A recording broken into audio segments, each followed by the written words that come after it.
نحمدہ صلی اللہ رسول الکریم اما بعد فاعوذ باللہ من الشیطان الرجیم بسم اللہ الرحمن الرحیم السلام علیکم ورحمۃ اللہ وبرکاتہ۔ میں ہوں حکیم آصف علی راؤ الرزاقی ہیلتھ ریکور کی جانب سے آپ کی رہنمائی کے لیے حاضر ہوں۔ بعض دوست سوال کرتے ہیں کہ طاقت کیسے قائم رکھی جائے، یا طاقت کے پیدا کرنے کا سبب کیا چیز بنتی ہے، یا ہم کیسے اپنے آپ کو طاقتور بنا سکتے ہیں۔ ایک بات تو یاد رکھیں کہ انسان کے تینوں آرگن جس کی بیس پہ انسان کھڑا ہے، جو انسان کا دل اور انسان کا جگر اور انسان کا دماغ، یعنی یہ تینوں مفرد اعضاء جو اپنی اپنی حیثیت رکھتے ہیں اور یہ جسم کے اندر حکمران عضو ہیں۔ دل اپنی جگہ حیثیت رکھتا ہے، جگر اپنی جگہ حیثیت رکھتا ہے، اور انسان کا دماغ اپنی جگہ حیثیت رکھتا ہے۔ اب ہم یہاں پہ دیکھتے ہیں کہ اگر انسان کی ایج ٹین ایج میں انسان کھڑا ہے، 19 20 کی ایج میں ہے، تو اس کا مزاج اگر گرم خشک رہے گا تو وہ بہت زبردست کنڈیشن میں رہے گا۔ جیسے جیسے عمر بڑھتی جاتی ہے تو مزاج میں حرارت کم ہو کے خشکی بڑھنا شروع ہو جاتی ہے۔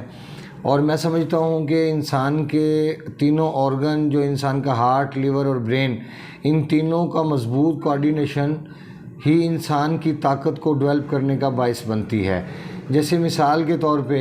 اگر کسی انسان میں خشکی ایک حد تک چاہیے ہے، تیزابیت ایک حد تک چاہیے ہے، ترشی کا بالکل رول ہوتا ہے انسان کی زندگی میں، جو بھوک لگانے میں اہم کردار ادا کرتی ہے، اس کا کردار بالکل ضرور ہے، لیکن اگر یہ اپنی رینج سے باہر نکلتی ہے، اپنی حد سے باہر نکلتی ہے، تو پھر یہ مسکولر سسٹم کو دباؤ میں لے آئے گی۔ ایسے ہی انسان کا جگر ہے، اگر جگر کا دباؤ اپنی حد سے، مطلوبہ حد سے کم ہوتا ہے، تو پھر اس کا نتائج انسان کے سامنے آئیں گے، کیونکہ انسان کو اسٹمک کے مسائل کا سامنا کرنا پڑے گا، انسان کی نیند ڈسٹرب ہوگی، انسان کے جسم میں تھکن ہوگی۔ اسی طرح انسان کے نروس سسٹم پر دباؤ بڑھ جاتا ہے،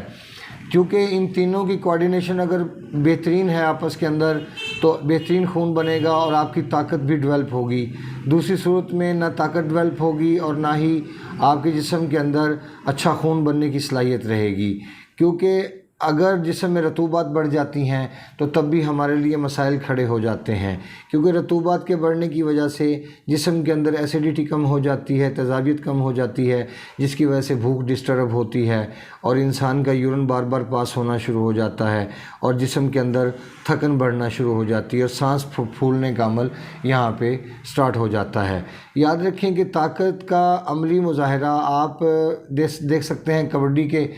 میدانوں کے اندر، یا کوئی انسان کو دیکھتے ہیں کہ وہ شیر سے لڑ جاتا ہے، تو یہ طاقت کے مظاہرے ہیں۔ لیکن طاقت کا تعلق انسان کی نفسیات کے ساتھ بھی ہے، کیسے کہ انسان اگر بہادر ہے اور انسان اگر فٹ ہے، اگر اس کے اندر طاقت پوری ہے تو وہ تمام چیز لڑ جائے گا، لیکن اگر انسان کی نفسیات ٹھیک نہیں ہیں، اگر انسان ڈرپوک ہے، ڈر جاتا ہے، خوف میں مبتلا رہتا ہے، تو اس کے پاس جتنی بھی طاقت ہوگی وہ اس کو استعمال میں نہیں لا سکتا۔ لہٰذا آپ کی نفسیات کا ٹھیک ہونا بہت ضروری ہے، تاکہ آپ کی تینوں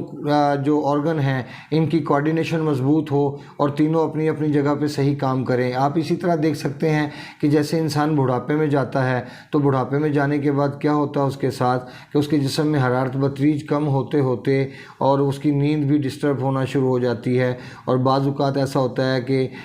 جو بوڑھا آدمی ہے وہ لوگوں کو پہچاننے سے بھی انکار کر دیتا ہے۔ وہ لوگ جنہوں نے اس کے ساتھ ساری عمر گزارا ہوتی ہے اور اس کے ساتھ وقت گزارا ہوتا ہے، لیکن اس کے باوجود وہ ان کو پہچاننے سے انکار کرتا ہے، کیونکہ بڑھاپا ایسی چیز ہے کہ انسان کی جسم میں رطوبات خشک ہو جاتی ہیں، حرارت کم ہو جاتی ہے اور خشکی بڑھنے شروع ہو جاتی ہے، جس کی وجہ سے آپ نے اکثر دیکھا ہوگا کہ بوڑھوں لوگوں کی سکین اکثر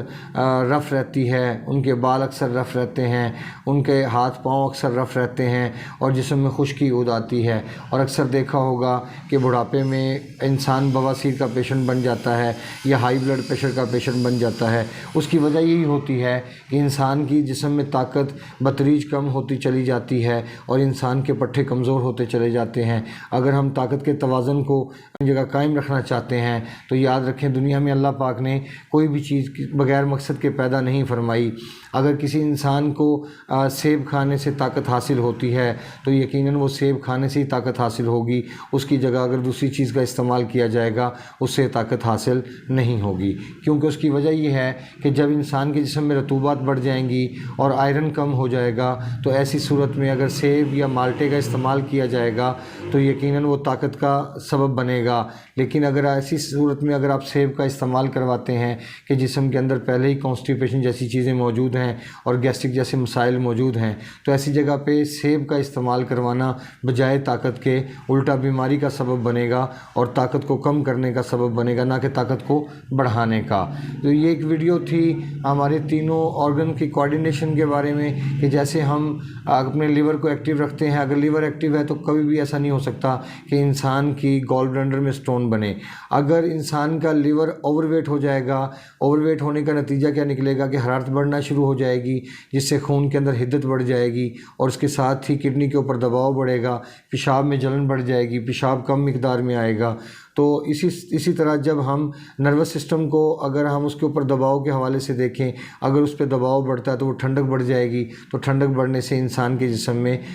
خون کی کمی واقع ہوگی، کیونکہ ایسی حالت میں جگر فعال نہیں رہتا۔ یہ ایک ویڈیو تھی انسان کے تینوں آرگن کے حوالے سے کہ ان کی کوارڈینیشن اگر مضبوط رہے گی تو آپ بہترین طاقت کے حامل ہوں گے۔ اگر تینوں کی کوارڈینیشن مضبوط نہیں ہے اور تینوں میں سے کوئی ایک آرگن دباؤ کا شکار ہو گیا اور باقی دو آرگن بھی ڈسٹرب ہو جائیں گے تو جو چیز آپ کی طاقت میں کمی کا سبب بنے گی۔ تو ملتے ہیں انشاءاللہ مزید انفارمیٹیو ویڈیو کے ساتھ۔ ہمارے چینل کو سبسکرائب کیجیے گا، بیل آئیکن کو پریس کیجیے گا اور کمنٹ سیکشن میں اپنی رائے سے ضرور آگاہ کیجیے گا۔ وما علینا الا البلاغ المبین۔ السلام علیکم ورحمۃ اللہ وبرکاتہ۔